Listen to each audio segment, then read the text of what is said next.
안녕하세요. 평가과장입니다.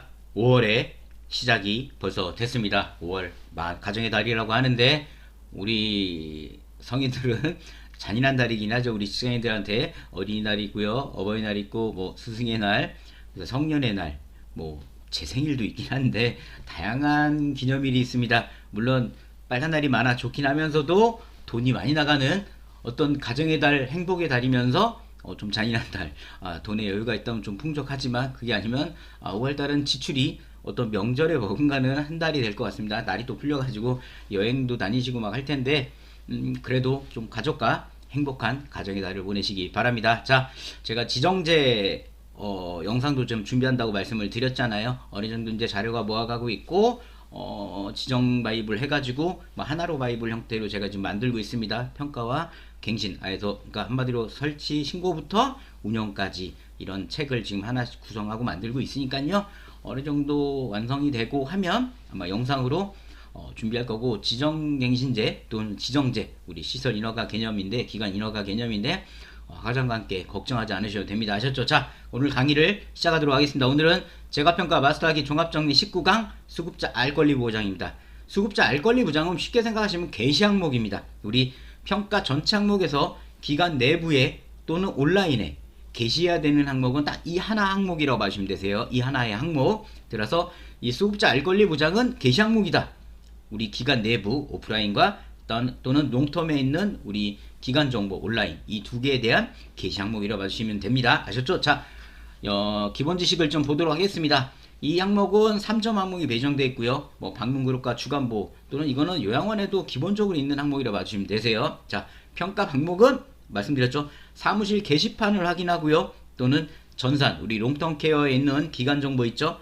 롱텀에 로그인을 하시면 맨 왼쪽 위에 보면 기관 정보 입력 있잖아요. 거기 보면 우리 교통난, 주소난 입력하시고 옆에 공지사항도 있고 자유 게시판도 있잖아요. 그죠? 이건 제가 영상을 못 담아요. 그러면 제가 다른 거 해야 되니까 그런 거는 좀 개인정보에 걸리니까 그렇게 하고 말로 설명을 드리고 있는 겁니다. 아셨죠? 자, 그러면 거기 공지사항이나 자유 게시판에 이제 정보를 올려라 또는 기관 정보에 우리 주소라든가 전화번호, 팩스번호, 그 다음에 우리 교통 주소 이런 것들에 다 정보를 입력을 했냐 이거예요. 즉 게시 항목이라고 하시면 됩니다. 난이도는 중입니다. 난이도는 그냥 게시만 하고 정보 입력만 돼 있으면 점수를 받기 때문에 어렵지 않은 항목이고요. 평가 당일날 뭐 예전에 해놨어요. 이건 중요한 겁니다. 지금 당일 기준으로 최신 내용들이 올라갔는지 그런 부분에 대해서 확인을 합니다. 그럼 자세하게 또 평가 기준 중요하죠. 평가 기준 1번부터 보도록 하겠습니다. 자, 평가 기준 1번은 기관 내부에 오프라인에 게시하는 겁니다. 그래서 현장에서 확인을 해요. 사무실 현장에서 확인을 하기 때문에 즉 이 기관 내부에는 운영 규정에 게시하는 게 게시되어 있어야 되고요. 근무체계, 인력 현황표가 게시되어 있어야 됩니다. 장기간 급여 종류, 우리가 방문요양인지 방문 목욕인지 주간보호인지 단기인지 이런 것도 게시가 돼 있어야 되고요. 배상책임보험 게시돼 있어야 됩니다. 노인학대 신고 기간 게시돼 있어야 되고요. 직전 평가 결과서가 게시되어 있습니다.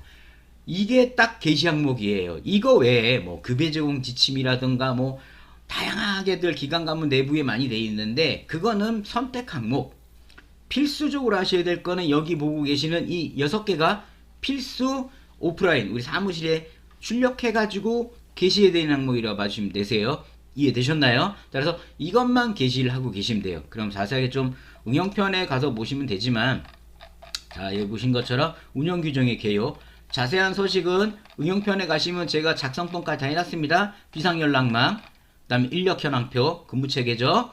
그 다음에 전문의 배상 책임, 직장 결과 통보서, 그 다음에 노인학대 신고기간. 자, 요렇게 우리가 게시를 해놓으시면 평가 기준 1번은 쉽게 점수 획득이 가능하다는 겁니다. 근데 주의하셔야 될 거, 연도 표시를 하실 때 24년 평가 대상이시면 24년이라는 연도를 하셔야 돼요. 아니면 최신 자료가 아니라고 감점을 맞을 수가 있습니다. 따라서 반드시 운영 규정에 개요하면 표지라든가 이런 게 만들어 놓으셨다면 2024 우리가 예를 들어 28년도 평가라면 2028 이렇게 최신 자료다라는 걸 그 연도로서 꼭 표시를 해주셔야 됩니다. 아셨죠? 자, 인력 현황표 같은 경우도 평가가 통보가 오면 그때의 최신 기준의 인력 현황표를 게시하시는 게 꼭 중요하다는 말씀을 드리도록 하겠습니다. 이 항목은 크게 어렵진 않으세요. 우리가 평가를 받지 않은 기간이면 평가 결과서는 당연히 없는 거기 때문에 게시 안 해도 상관이 없고요. 배상책임보험을 게시해놨던 카메라 냅두시는데 아까 말씀드린 최신 자료가 게시돼 있어야 된다 그랬잖아요. 따라서 예를 들어 배상책임보험이 작년 거예요. 이미 우리가 배상책임보험을 1년 다니잖아요. 이미 그 기간이 끝난 걸 게시해 놓으면 감점을 맞습니다. 따라서 이런 것도 한 번은 확인하셔가지고 딱 게시를 해주셔요. 아셨죠? 자, 평가 기준 1번은 우리 기관 내부에 오프라인으로 게시해서 현장에서 확인한다. 그래서 총 6가지 자료를 반드시 필수 게시. 나머지 뭐 급여행 지침이나 이런 거는 벽에 붙여놓는 건 선택. 그거는 있든 없든 평가 점수에서는 전혀 관계가 없다라는 말씀 드리겠습니다. 자, 그럼 평가 기준 2번 볼게요. 2번은 소위 말해 롱텀, 아까 말씀드린 처럼 롱텀 케어 우리 공인인증서 타고 로그인 하시잖아요. 거기 정보 게시를 하셔야 돼요. 그 전산으로 이제 평가관들이 확인합니다. 여기 안에 기간 정보, 주소, 뭐 주차 내역, 보험, 장기형 급여 이용에 관한 사항 이런 것들을 제대로 죄송합니다. 제대로 입력이 됐는지를 전산으로 평가관들이 확인을 합니다. 이 항목 같은 경우는 오로지 롱텀만 인정합니다. 우리가 저희는 따로 홈페이지를 갖고 있어가지고요. 거기다 해야 하는데 인정 안 해요. 이거는 오로지 롱텀만 우리 노인장기형 보험 있죠? 건강보험 들어가셔가지고 거기에다가만 인정된다. 따라서 다른 거에는 하실 필요가 없습니다. 근데 여기서 좀 하나 짚고 넘어가야 될 게 있어요. 뭐냐면 아이고 꺼버렸네요. 제가 왜 꺼버렸지? 자, 잠시만요. 아까 그 설명을 꺼버렸는데 매뉴얼에 보시면 뭐냐, 자, 기준 2번에 보시면 여기에 장기형 급여 이용 계약에 관한 사항이란 계약기간, 계약 목적, 원이용료 및 그 밖의 비용 부담에 신원 인수의 권리 및 의무 계약의 해제를 필수적으로 명시를 해야 된다 나왔습니다. 즉 뭐냐면 장기형 이용에 관한 사항이 이 내용들이 들어와 있어야 되잖아요. 그러면 이 장기형 이용에 관한 사항은 뭐냐면 쉽게 보여드린 것처럼 그냥 표준약관 보시면 돼요. 우리 어르신과 하는 계약서 있잖아요. 이거를 장기형 계약에 예를 들어 이거 살짝 보면 이거 제목이 뭐라고 나와있죠? 메뉴 여기 보시면 2023 장기형 급여에 관한 사항이라고 되어 있죠. 자, 이렇게 뭐냐면 계약서 제목을 이렇게 좀 바꿔서 롱텀에 등록하시라는 거예요. 왜냐면 이 급여계약서 안에는 아까 내었던 그런 내용들이 모두 다 포함이 되어 있습니다. 모두 다 포함이 되어 있기 때문에 비용이라든가 이런 것들도 다 포함이 되어 있기 때문에 장기형 이용 사항에 대해서 꼭 그렇게 좀 등록을 해 주셔야 된다는 거 꼭 그렇게 하셔야 되세요. 전산에.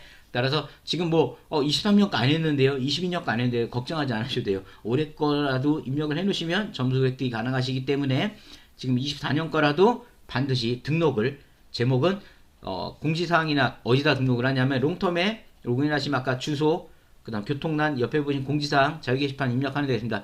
공지사항이 됐든 자유게시판이 됐든 글을 쓰시면 돼요. 뭐 2023 장기형 급여 비용에 관한 사항 이렇게 입력을 하셔가지고 제목을 내용은 올해 2023년도 우리기간 장기형 급여 비용의 사항입니다. 해당 내용에는 뭐 계약기간 뭐 신원인세 권리사항 이런 것들이 포함됐고 필요하신 분은 이 자료를 다운받아서 사용하시기 바랍니다. 자, 이렇게 올리시면 되세요. 올려가지고 하신다면 평가관이 등록된 걸 확인하고 점수를 드리니까 그런 부분들 확인하시면 되세요. 아셨죠?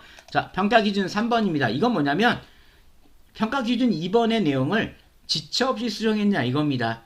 그죠? 주소, 전화번호, 인력, 실력, 현황을 지체 없이 수정했냐 이거예요. 그래서 이 부분들은 그래서 평상시에 수정을 하시라는 말씀을 드리는데 되도록 평가 기준 2번에 우리가 입력을 해놨다면 큰 무리 없이 3번도 점수 획득이 가능하다고 보시면 되세요. 아셨죠? 자, 그러면 하가장관의 핵심 꿀팁 보겠습니다. 최신 내용 게시하기 아까 말씀드린 연도 표시를 해가지고 이거는 24년 겁니다. 이건 23년 겁니다. 따라서 가끔 저한테 이거 매년 해야 돼요? 가 아니라 항목마다 매년 해야 되는 건 있죠. 근데 그게 아닌 항목은 최신 내용 연도라는 것만 좀 피해 주시면 좋은 거예요.